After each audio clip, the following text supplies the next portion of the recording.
Well, guys, I said we're going to take a field trip, and I figured today we are taking a field trip. We're also driving backwards. Well, since I own my private road, the only one that uses it past me is my neighbor. So I could do things like this out here. But we're actually off to the tire shop today. Well, several places we got to run. We're going to go to the tire shop. I decided that it's time to start doing things a little different.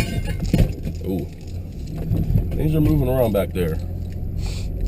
As you can hear, it's like this is December 26th for me, day after Christmas, and I have a bad cold. But I'm trying to push through, and we're going to try to get this project as a full roller, possibly driving soon. We're going to go to the tire shop before I even paint the wheels the color that I really want. We're going to go ahead and mount the mud lights. You can see them back there. They're going to come off the lawnmower tractor rims, and they're going on to actual golf cart rims. They're 12x7 deep dish. Also, we're going to pick up a couple of things. We need lug nuts to secure the wheels onto the hubs. I need a couple of washers and possibly some flat bar, because one thing I totally forgot is we still have to make some front mounts for that transaxle. I have a couple ideas, but we'll figure it up as we go. So, without further ado, if I can get past all this bumps in this road, I'll see you at the tire shop.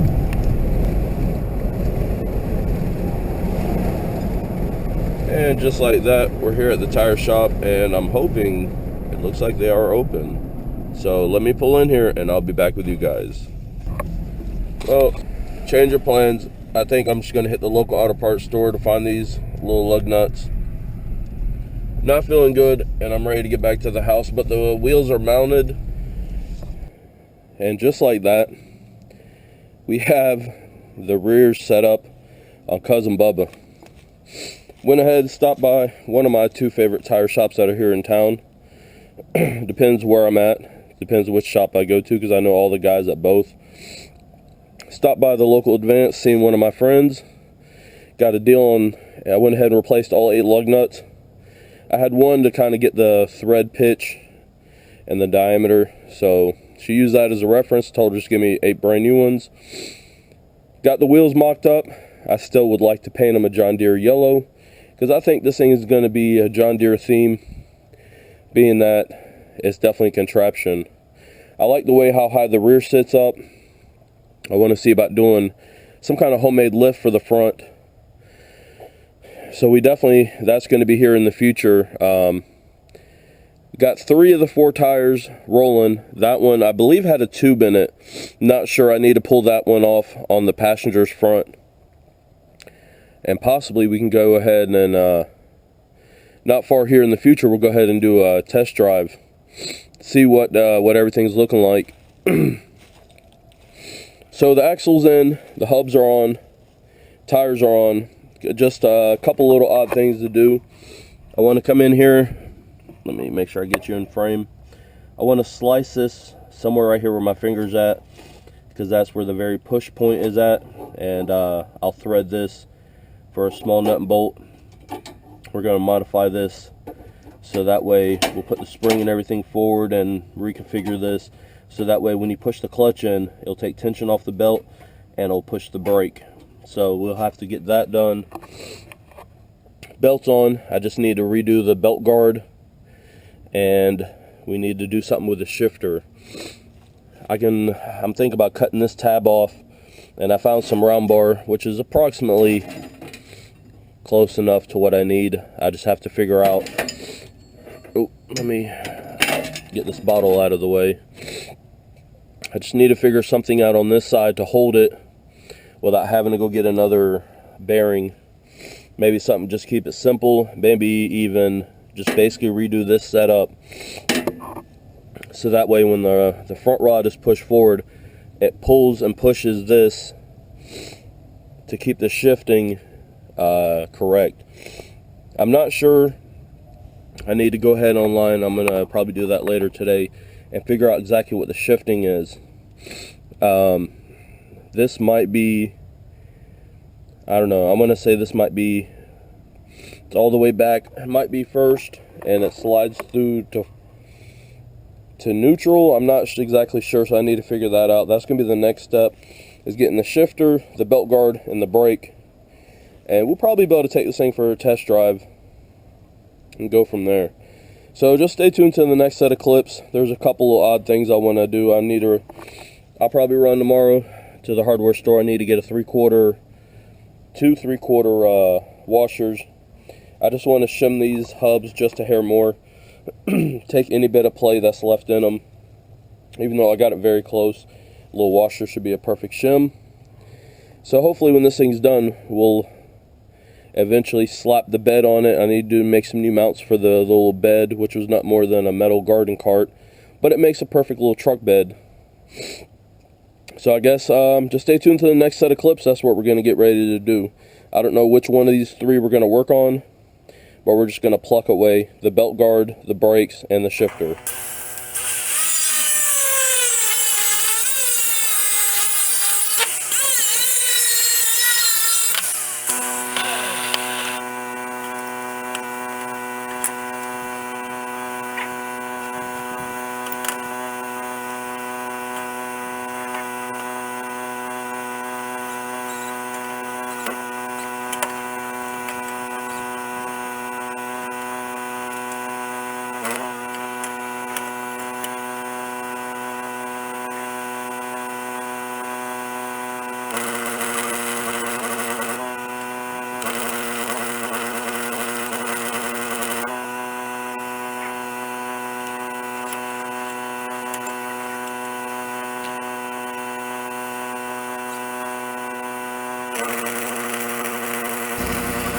I wanted to stop and kind of show this general idea. This is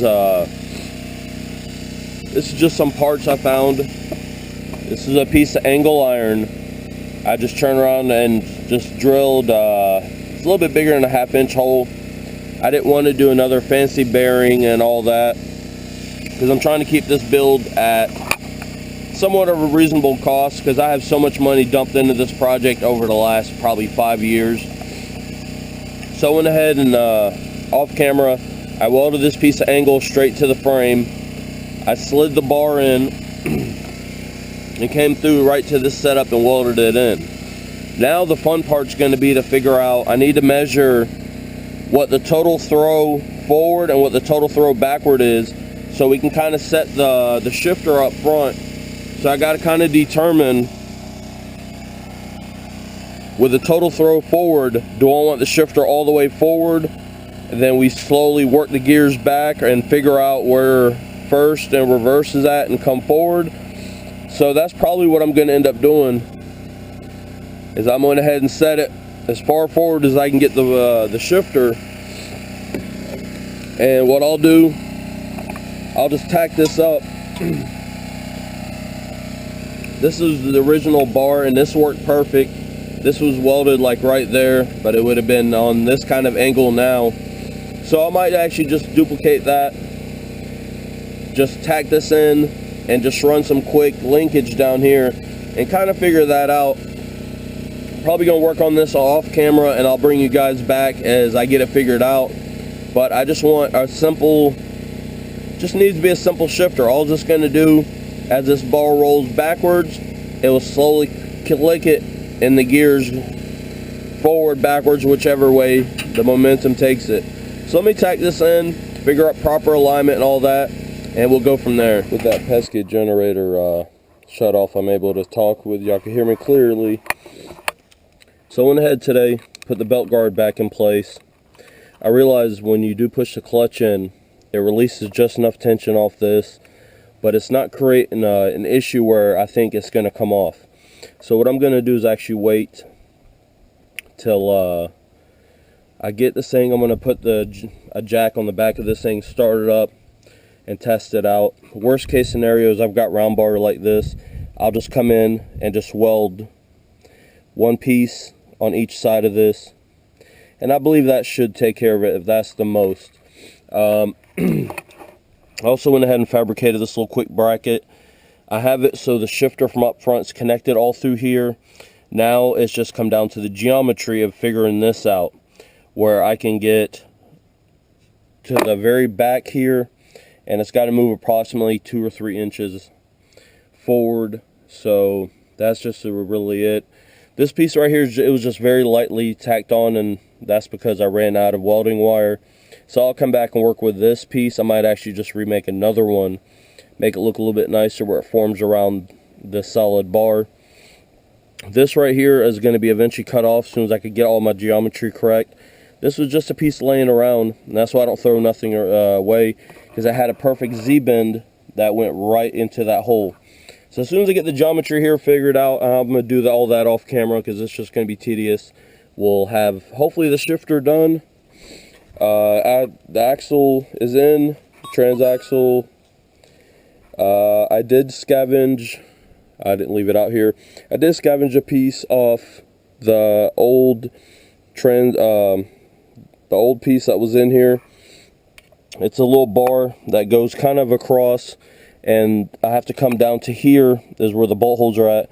Worst case, I'll just get some flat bar, drill a hole, and just make some quick mounts for the front of this. So we're going to keep on building. Hey guys, a lot of updates going on. I know the clip that you've seen before this kind of went quick, but here's where we're going to go even quicker. And what I'm saying is, like, since the last clip you've seen, this has been like 2 months later, give or take. Yesterday I had off, so I got real heavy into Cousin Bubba.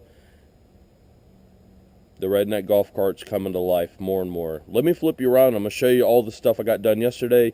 Didn't drag the camera out just because I wanted to get a lot of stuff done. I just didn't feel like filming, and that would have slowed me down. All right, I know like the back of this thing is starting to look completely different than how we left it. And I'll strip off this, the truck bed. This was actually a garden cart. It would have towed behind a lawnmower. A long time ago, the cart that this was attached to, or the framework, the tires were kind of shot, and I kind of got tired of dealing with it.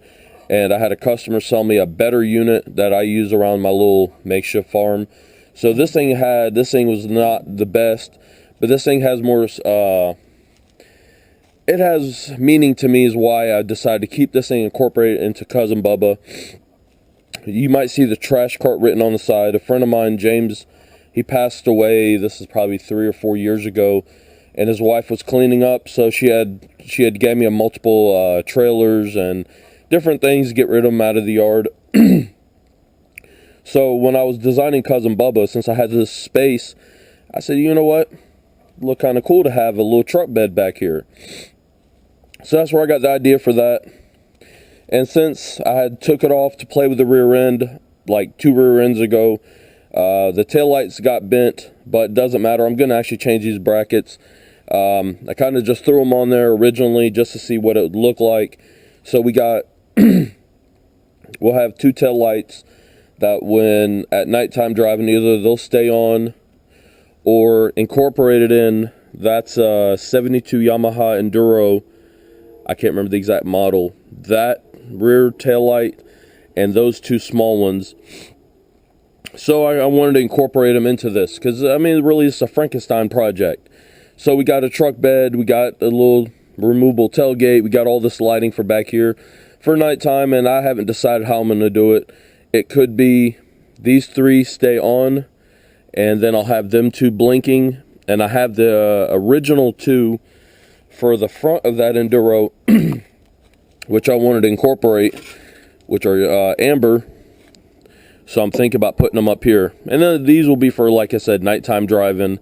Even though it's a private road, you never know. Maybe like I said, I'll leave these little 4 that I'll set them on a flasher setup, and we'll just let them blink, just for in case a neighbor drives by or if I need to get near the main road. Also, if you notice, we got the roof. Yesterday I was goofing around, and it's time to start cleaning up my hoard of parts laying everywhere since I moved here, and I figured Cousin Bubba needs something else. So I went ahead and here I went ahead and drilled in the bottom bolts, got this one set up, measured it out, did the other side, and this bolt right now is just in place until I need to get something that's just a hair longer. I need 2 of them. The other side I didn't do just yet, but I can knock that out in no time once I hit the hardware store. Same with the roof. I've got one bolt, nut and bolt all the way through here. I need 3 more, but it's in place. That's Cousin Bubba shaking all the way around, because the front still has a soft spring suspension with shocks, and the rear, of course, is hard. So what else did I get done? We got the roof on. We got some lighting added them lights. I'm fabbing up the mounts to make this truck bed more permanent. That isn't bolted up. I'm still working on that. The basket. Here is the original basket that came off of Cousin Bubba. You gotta excuse it. Train going by. But the basket, the reason I cut this up is because I had the original fuel tank from the mower. It kind of slipped through and it kind of sat over here, and that was fine and dandy. I just didn't like it. Since we have club car chassis and front end with, I'm not sure what this was on. I think when I bought this off Craigslist like 3 years ago said it was on a club car, but I think it had part of a Yamaha. Front nose was kind of fiberglass underneath. This thing has been a mud of all. So I made it fit on this. And like I said, this is just craziness. So we took this gas tank off, being that this came off Easy Go. So to the roof. The roof is actually Easy Go. The front mount is for an Easy Go. The rear is still the original club car. I have to thank Specialty Golf Carts in Jacksonville. Excuse me. In Jacksonville, Florida, they're the ones who sold me the entire roof section, and I didn't pay that much. Those guys were awesome. They have availability of a lot of old parts that are still in great condition. Like I told them, it doesn't matter what I'm putting this on because it's a mutt of a project. So I ended up used the Easy Go front mount. I used the Easy Go roof. As far as the rear, I have the rear here. I didn't use it because thankfully this lined right up. So I just got to drill my holes because the club car, the mounting holes would have went through this way, which we could still put them there technically. I could come right through the roof, but there's already holes drilled in the top. So I'm just going to drill my holes coming in straight from the top into this bar. Mount that up. But the only difference between Club Car and Easy Go, Club Car had a tab going this way that this little bolt would have attached the basket to it. Also in the rear, they had a little circle right here for the bolt to go through. Surprisingly, between the two models, these holes, the provisions were already there. So I attached it there, and what I'm just going to do is take some hose clamps and just hose clamp it one on each side. And it gives me another spot to throw work gloves, etc. So I'm glad I got the basket done. Now keep on going on stuff we got knocked out. While I had the original basket out, while I was trying to decide what I'm going to do, went ahead and took something circular, drew my Sharpie line, used my Dremel to cut out a hole to allow this motor to pull more fresh air in. Excuse me, guys. I'm sorry. The cold air out here is making me cough a lot. So went ahead and done that. Now the motor can pull a lot of air in. It's not being restricted by the body. Eventually, I did have a piece of plywood that I made for a backrest. Unfortunately, in the move, I have no idea whatever happened to that, so I have to search my stockpile to see if I still have it. If not, I'm going to end up cutting another one out. And you see another hole that even looks more burgered up than the first one. That's because that was an afterthought. I'll walk you around. And this hole, you can kind of see in there, it's covered by a lot of fiberglass dust. That is for the oil dipstick. I guess it'd be the oil fill too. And the purpose of that is you can kind of reach up underneath, break it loose, or break it loose from here. You can pull it out to check your oil. So I'd forgot that. I should have actually made this thing a little bit more forward. That was a goof up on my part, but it still works. So as long as I have a way to fill the oil, and there's already provisions set up when I bought this mower to drain it easily. So, or I'm sorry, the mower was donated. So now that, okay, we got all this kind of work done, keep going through some of the randomness here. So we got an extra fuel cell that this will go on the shelf. This could be used for other go-kart projects, or maybe for a test stand of sorts. So that's going to be out of my way. The next thing is, since we got rid of this fuel cell, I needed a way to run fuel back to the motor. Off the Death Trap project, I did about 2 or 3 videos on it, and I gave up on that because I swiped the 13 horse Predator motor for the Series Roebuck tractor that I'm redoing, and I need to get back on that project. That's going to be probably next in the horde of stuff to get worked on and actually get finished.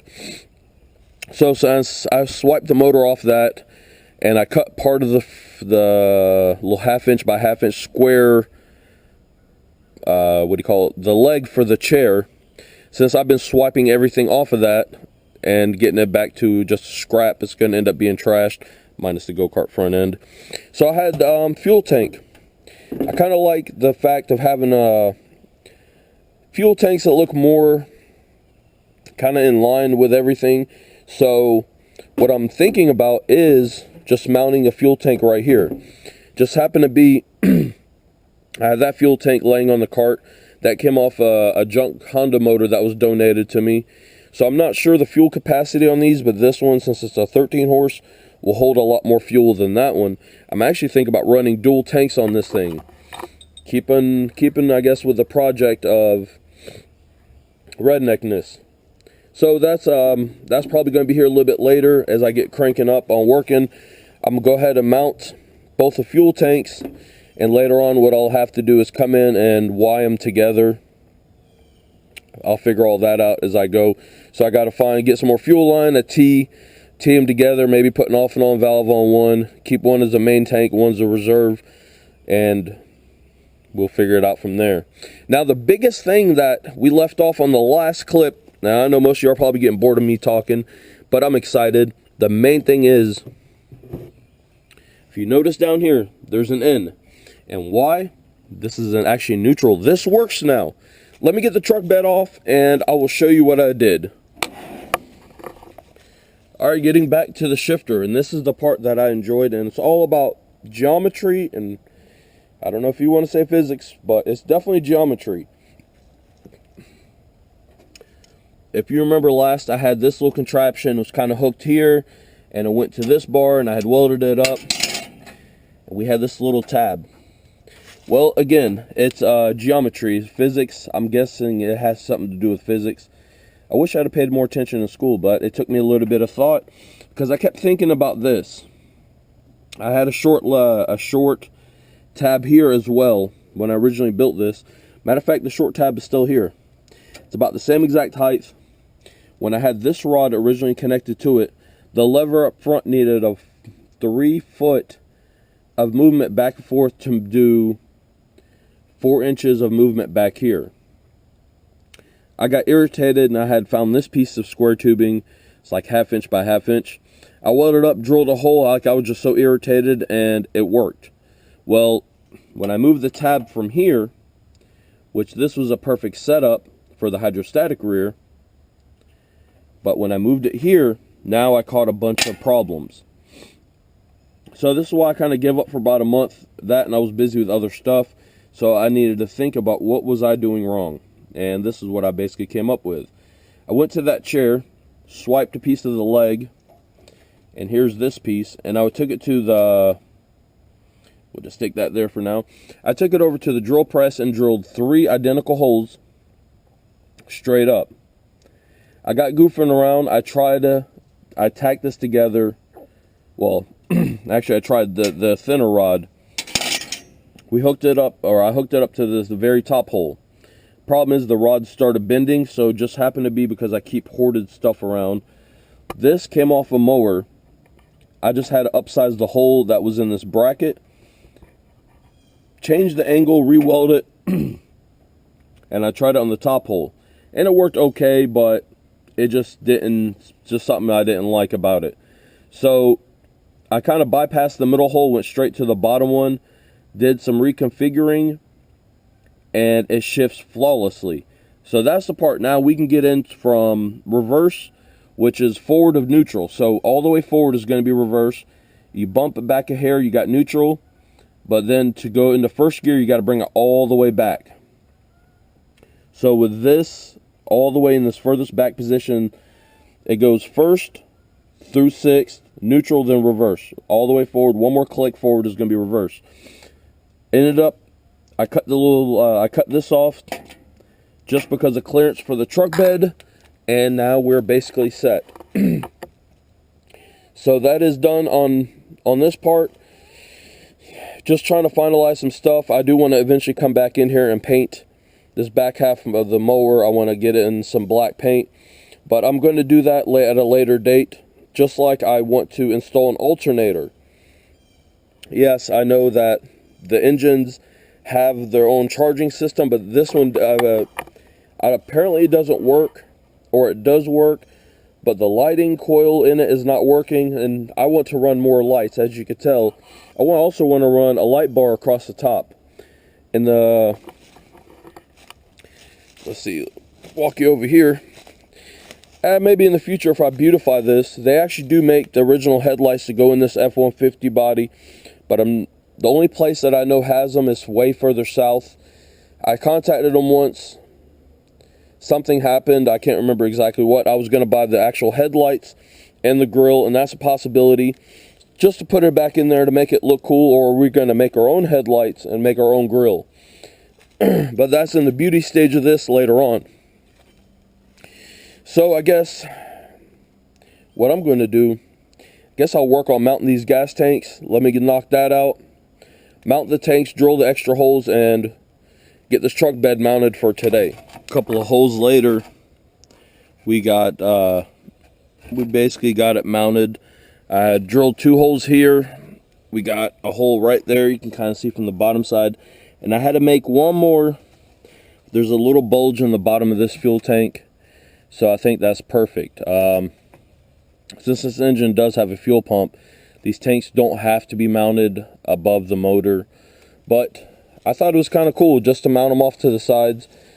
So I got one done. I'm going to go ahead and knock the other one out. I'll go ahead and we'll go ahead and do all the bolts, get everything nice and tight, and I can come back in and rerun the fuel lines with them permanently attached. So I'm going to go ahead and do that one off camera real quick. We got this one knocked out, as you can see, and I still am able to come back if I need to put like a little L bracket. I still have these two. There's a mounting bolt from this side and the other one. Unlike that tank, I think only has one through the side. But I don't think, I think just 2 of them, the nuts coming in from the bottom on the threaded studs will hold them in place. So I'm going to go ahead and knock that out, and I'll bring you back to show you the final product.